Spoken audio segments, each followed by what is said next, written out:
Hello friends, welcome to my channel. ಎಲ್ರಿಗೂ ಚೈತ್ರ ಕನ್ನಡ ವ್ಲಾಗಿಗೆ ಸ್ವಾಗತ. Friends, ನಾನು ಚೈತ್ರ. ಇನ್ನೂ ಯಾರಾದರೂ ನನ್ನ ಚಾನಲ್ಗೆ ಸಬ್ಸ್ಕ್ರೈಬ್ ಮಾಡಿಲ್ಲ, ಇದೇ ಫಸ್ಟ್ ನೋಡ್ತಾ ಇದ್ರಿ ಅಂತ ಅಂದರೆ ಈ ವ್ಲಾಗ್ ನಿಮಗೆ ಇಷ್ಟ ಆಯಿತು ಅಂದರೆ ಪ್ಲೀಸ್ ಸಬ್ಸ್ಕ್ರೈಬ್ ಮಾಡಿ, ಸಪೋರ್ಟ್ ಮಾಡಿ, ಲೈಕ್ ಮಾಡಿ, ಕಮೆಂಟ್ ಮಾಡಿ ಅಂತ ಹೇಳ್ತೀನಿ. ಈಗ ನಾನು ಪಾಪು ಮತ್ತು ರಾಘವರು ಎಲ್ಲ ಒಂದು ಪಾತ್ರೆ ಅಂಗಡಿಗೆ ಹೋಗ್ತಾ ಇದ್ದೀವಿ. ಜಯನಗರ 3rd ಬ್ಲಾಕಲ್ಲಿರೋ ಪಾತ್ರೆ ಅಂಗಡಿ. ಅಲ್ಲಿ ನಮಗೆ ಸ್ವಲ್ಪ ಅಡ್ಜಸ್ಟ್ ಆಗಿಬಿಟ್ಟಿದೆ, ಅಲ್ಲೇ ಹೋಗೋ ಥರ. ತುಂಬ ಚೆನ್ನಾಗಿರುತ್ತೆ, ಕ್ವಾಲಿಟಿ ಹಾಗೆ ಚೆನ್ನಾಗಿರುತ್ತೆ. ಸ್ವಲ್ಪ ಡಿಸ್ಕೌಂಟು ಕೂಡ ಮಾಡಿಕೊಡ್ತಾರೆ. ಸೊ ಕ್ವಾಲಿಟಿ ಎಲ್ಲ ಚೆನ್ನಾಗಿರುತ್ತೆ. ಹಾಗೆ ಪಾಪು ಫಸ್ಟ್ ಏನು ಚಳಿ ಇರುತ್ತೆ ಅಂತ ಅಂದ್ಬಿಟ್ಟು ಅವನಿಗೆ ಮಂಕಿ ಕ್ಯಾಪ್ ಹಾಕಿದ್ದೆ. ಬಟ್ ಅವನು ಒಂದು ದಿವಸಕ್ಕೂ ಕ್ಯಾಪೇ ಹಾಕ್ಸ್ಕೊಳ್ಳಲ್ಲ, ಹಿಂಸೆ ಮಾಡಿ ಅವನೇ ತೆಗೆದುಬಿಡ್ತಾನೆ. ನಾವಂತೂ ಹೋಗಿ ಅಲ್ಲಿಂದ ಬರೋ ಅಷ್ಟೊತ್ತಿಗೆ ಫುಲ್ಲು ಟ್ರಾಫಿಕ್ ಜಾಮು, ಮತ್ತು ಹಾಗೆ ಮಳೆನೂ ಕೂಡ ಜಾಸ್ತಿನೇ ಆಗೋಯಿತು. ಅದೇ ನಾನು ವಾಯ್ಸ್ ಓವರ್ ಯಾಕೆ ಕೊಡ್ತಾಯಿದ್ದೀನಿ, ಅಲ್ಲೂ ಮಾತಾಡ್ತಾಯಿದ್ದೀನಿ ಅಂದರೆ ಅಲ್ಲಿ ಟ್ರಾಫಿಕ್ ಸೌಂಡೇ ಜಾಸ್ತಿ ಕೇಳಿಸ್ತಾ ಇದೆ. ಸೊ ಹಾಗಾಗಿ ನಾನೇ ವಾಯ್ಸ್ ಓವರ್ ಕೊಡ್ತಾಯಿದ್ದೀನಿ. ಮಧ್ಯದಲ್ಲಿ ಅವನು ಕಾರ್ ನಾನು ಡ್ರೈವಿಂಗ್ ಮಾಡಬೇಕು ಅಂತ ಹಂಗೆ ಹೋಗ್ತಾನೆ. ಅವರಪ್ಪಂಗೆ ಫುಲ್ ಹಿಂಸೆ ಕೊಡ್ತಾಯಿದ್ದ ಹೋಗಬೇಕು ಅಂತ. ನಾನು ಎಳೆದು ಕುಂಡ್ರಿಸ್ಕೊಳ್ತಾ ಇದ್ದೆ. ತುಂಬ ಟ್ರಾಫಿಕ್ ಇತ್ತು. ಏನಪ್ಪ ಇತ್ತೀಚೆಗಂತೂ ಸಿಕ್ಕಾಪಟ್ಟೆ ಟ್ರಾಫಿಕ್. ಬ್ಯಾಂಗ್ಳೂರಲ್ಲಂತೂ ಎಲ್ಲೂ ಕಾಲಿಡೋಕ್ಕೆ ಜಾಗ ಆಗೋಲ್ಲ, ಅಷ್ಟು ಟ್ರಾಫಿಕ್ಸು. ತುಂಬ ಜನ ಜಾಸ್ತಿ ಆದಂಗೆ ಕಾರ್ಗಳು ಜಾಸ್ತಿ, ಗಾಡಿಗಳು ಜಾಸ್ತಿ, ಹಾಗಾಗಿಬಿಟ್ಟಿದೆ. ಅಲ್ಲಿಂದ ಬರೋ ಅಷ್ಟೊತ್ತಿಗೆ ಸಂಜೆ ಆಗಿತ್ತು. ಈವ್ನಿಂಗ್ ಇನ್ನೇನು ಊಟ ಅಡುಗೆ ಮಾಡಬೇಕಾಯ್ತು. ಸೊ ಚಪಾತಿ ಮತ್ತು ಹಾಗೆ ಬೀಟ್ರೂಟ್ ಪಲ್ಯ ಮಾಡಿದ್ದೆ. ಪಾಪುಗೆ ಇವಾಗ ಹಾಲು ಪೌಡ್ರಲ್ಲಿ ಕೊಡೋದಿಲ್ಲ, ಫಾರ್ಮುಲಾ ಹಾಲು. ಈಗ ನಾಟಿ ಹಸು ಹಾಲನ್ನ ಹಾಕಿಸ್ಕೊತಿದ್ದೀವಿ.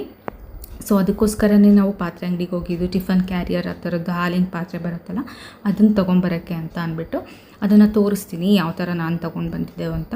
ಸೊ ಇದನ್ನು ತಂದು ಕೊಟ್ಟಿದ್ದಾರೆ. ಈಗ ಅದನ್ನು ಚೆನ್ನಾಗಿ ಕೆಂಪಾಳಾಗೋಕ್ಕೆ ಕಾಯಿಸ್ಬೇಕು ಅಂತ ಹೇಳಿದ್ದಾರೆ ಅಮ್ಮ. ಸೊ ಹಾಗಾಗಿ ಚೆನ್ನಾಗಿ ಕಾಯಿಸಿದ್ದೀನಿ. ಇದು ಬೀಟ್ರೂಟ್ ಪಲ್ಯ ಮಾಡಿಟ್ಟಿದ್ದೆ ಫಸ್ಟೇ. ಸೊ ಬೇಗ ಆಗೋಗುತ್ತೆ. ಚಪಾತಿ ಹಾಕಿದ್ರೆ ಊಟ ಮುಗೀತು. ಹಾಲಿಗೆ ಸ್ವಲ್ಪ ಜಾಸ್ತಿ ನೀರು ಹಾಕ್ಬಿಟ್ಟೆ ಇದು ಮಾಡಬೇಕಾಗತ್ತೆ. ಯಾರಿಗಾದರೂ ಅವರು ಹಾಲಿಗೆ ನೀರು ಎಷ್ಟು ಹಾಕ್ತೀರಾ, ನೀವೇನಾದರೂ ಈ ವ್ಲಾಗ್ನ ನೋಡ್ತಾ ಇದ್ದರೆ, ಪಾಪಕ್ಕೆ ಕೊಡೋರು 1 ವರ್ಷದವರು, ಹಾಲಿಗೆ ನೀವು ಎಷ್ಟು ಕ್ವಾಂಟಿಟಿಗೆ ಎಷ್ಟು ಲೋಟ ನೀರು ಹಾಕ್ತೀರಾ ಅಂತ ಕಮೆಂಟಲ್ಲಿ ತಿಳಿಸಿ. ಯಾರಾದರೂ ಈ ವಿಡಿಯೋ ನೋಡ್ತಾ ಇದ್ದರೆ ನನಗೂ ಒಂದು ಕ್ಲಾರಿಟಿ ಸಿಗುತ್ತೆ. ನಾನು 1 ಲೋಟ ಹಾಲಿಗೆ 2 ಗ್ಲಾಸಷ್ಟು ನೀರು ಹಾಕ್ತೀನಿ. ನಾಟಿ ಹಸು ಹಾಲಲ್ಲ, ಇನ್ನು ಸ್ವಲ್ಪ ಡೈಜೆಷನ್ ಮಾಡ್ಕೊಳ್ಳೋಕೆ ಪ್ರಾಬ್ಲಮ್ ಆಗಬಾರ್ದು, ಸ್ವಲ್ಪ ಸ್ಟಾರ್ಟಿಂಗಲ್ಲಿ ತೆಳುಗೆ ಮಾಡ್ಕೊಳ್ಳೋಣ ಅಂತ ಮಾಡ್ತಾಯಿದ್ದೀನಿ. ಚಪಾತಿ ಎಲ್ಲ ಈಗ ಹೊಸ್ತಿದ್ದಾಯಿತು, ಪಾತ್ರೆ ಎಲ್ಲ ತೊಳಿಬೇಕು. ಎಲ್ಲ ಊಟ ಎಲ್ಲ ಮಾಡಿಕೊಂಡು ಎಲ್ಲ ಬಂದರೆ ನಮ್ಮ ಪಾಪು ಇಲ್ಲಿ ಆಟ ಆಡ್ತಾ ಇದ್ದಾನೆ. ಅವನು ಮಲಗದ್ದೇ ಇಲ್ಲ ಅಂತಾನೆ. ಅವ್ನು ಫುಲ್ಲು ಆಡಿ ಅವನಿಗೆ ಫುಲ್ಲು ಸಾಕಾಗಬೇಕು. ಅಲ್ಲಿವರೆಗೂ ಅವನು ಎಂಜಾಯ್ ಮಾಡಿಕೊಂಡು ಆಡಬೇಕು. ಈಗ ಫುಲ್ಲು ಕಿರ್ಚೋದು ಕಲ್ತ್ಬಿಟ್ಟಿದ್ದಾನೆ. ಹ್ಞೂ ಅಂತ ಅಂದ್ಬಿಟ್ಟು ಕಿರ್ಚ್ತಾ ಇರ್ತಾನೆ. ಅಯ್ಯೋ ಸುಮ್ಮನಿರು ಅಂದ್ರೂ ಕೇಳಲ್ಲ. ಏನಾದರೂ ಅಂದ್ಕೊತಾರೆ ಅಕ್ಕಪಕ್ಕದ ಮನೇಲಿ, ಸುಮ್ಮನಿರೋ ಅಂದ್ರೂ ಅವ್ನಿಗೇನೋ ಒಂಥರ ಖುಷಿ ಜೋಶಲ್ಲಿ ಕಿರ್ಚ್ತಾ ಇರ್ತಾನೆ. ಆಮೇಲೆ ಅದನ್ನು ಹೋಗಿ ಎಳಿಯೋದು, ಇದನ್ನು ಎಳಿಯೋದು, ಆಮೇಲೆ ಮಡ್ಚಿಟ್ಟಿರೋ ಬಟ್ಟೆನ ಎಲ್ಲ ಕಿತ್ತು ಬಿಸಾಕೋದು. ಏನಾದರೂ ಒಂದು ವಸ್ತು ಅದರೊಳಗೆ ತುಂಬಿಟ್ಟಿರ್ತೀವಿ ಅಂದ್ಕೊಳ್ಳಿ, ಅದನ್ನೆಲ್ಲ ತೆಗ್ದು ಎಸೆಯೋದು, ಅದೇ ಅವ್ನಿಗೆ ಆಟ. ಆಮೇಲೆ ಕನ್ನಡಿಯಲ್ಲಿ ನನ್ನನ್ನು ನೋಡಿಕೊಂಡು ಅಮ್ಮ ಅವ್ವ ಆ ಥರ ಎಲ್ಲ ಮಾತಾಡ್ತಾ ಇರ್ತಾನೆ. ಇವಾಗ ಇತ್ತೀಚೆಗೆ ಏನಂತ ಅಂದರೆ ಬೀಗ ಹಾಕೋದು ನೋಡ್ಕೊಂಡ್ಬಿಟ್ಟಿದ್ದಾನೆ, ಲಾಕ್ ಮಾಡೋದು ಇದು ಡ್ರೆಸ್ಸಿಂಗ್ ಮಿರರ್ಗೆ. ನಾನು ಹಿಂಗೆ ಬೀಗ ಹಾಕೋಕ್ಕೆ ಟ್ರೈ ಮಾಡ್ತೀನೋ, ಅವನು ಅದೇ ಥರ ಹೋಗಿ ಬೀಗ ಹಾಕಿ ಸೇಮ್ ಅದೇ ಪ್ಲೇಸ್ಗೆ ಬೀಗ ಹಾಕೋ ಥರ ಹೋಗ್ತಾನೆ. ಅಂದರೆ ಸ್ಟ್ರೈಟಾಗಿ ಹಾಕೋಕ್ಕೆ ಬರೋಲ್ಲ, ಹಾಗೆ ಅಲ್ಲೇ ಹೋಗಿ ಬೀಗ ತೆಗಿಯೋದು ಹೇಗೆ ಅನ್ನೋದು ನೋಡ್ಕೊಂಡ್ಬಿಟ್ಟಿದ್ದಾನೆ. ಅವನು ಅದನ್ನೇ ಮಾಡ್ತಿರ್ತಾನೆ. ಸುಮ್ಮನಿರು.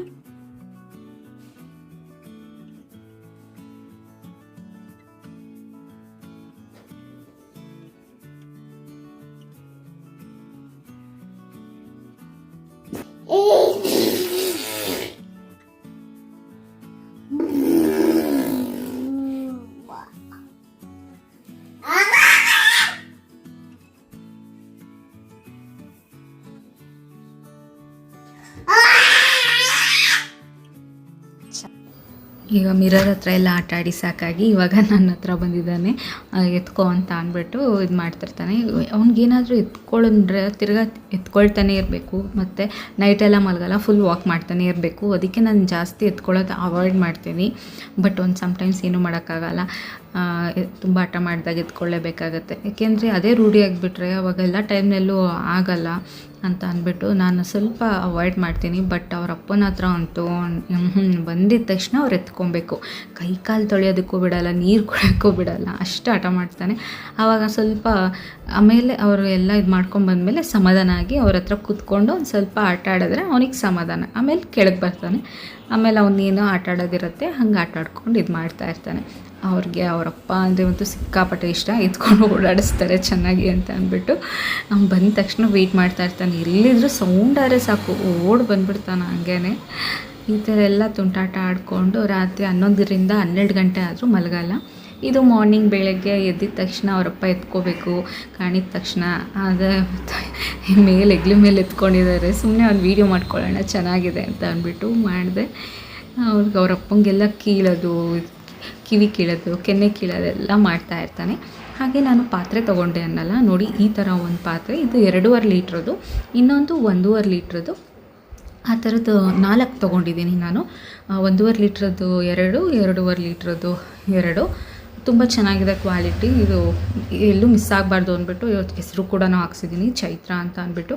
ಸಮ್ಟೈಮ್ಸ್ ಒಂದೇ ಥರ ಇರುತ್ತೆ ಪಾತ್ರೆ, ಎಕ್ಸ್ಚೇಂಜ್ ಆದರೂ ಆಗ್ಬೋದು, ಅದಕ್ಕೇ ಹೆಸರು ಕೂಡ ಬರೆಸ್ದೆ. ಇದು ಈ ಕ್ಯಾನ್ ಏನಿದೆ ದೊಡ್ಡದು, ಅದು ಹಾಲಿಂದಲ್ಲ, ಅದು ಗಾಣದಿಂದ ಎಣ್ಣೆದು, ಕಡಲೆ ಬೀಜದ ಎಣ್ಣೆ, ಗಾಣದ ಎಣ್ಣೆ. ಅದು ಅಪ್ಪ ಅಮ್ಮ ಅವ್ರಿಗೊಂದು ನಮಗೊಂದು ಕೊಟ್ಟಿದ್ದಾರೆ ಒಂದು ಈ ಥರದ ಬಾಕ್ಸಲ್ಲಿ. ಸೊ ನಾವು ಇದನ್ನೇ ಯೂಸ್ ಮಾಡ್ತಾಯಿದ್ದೆವು.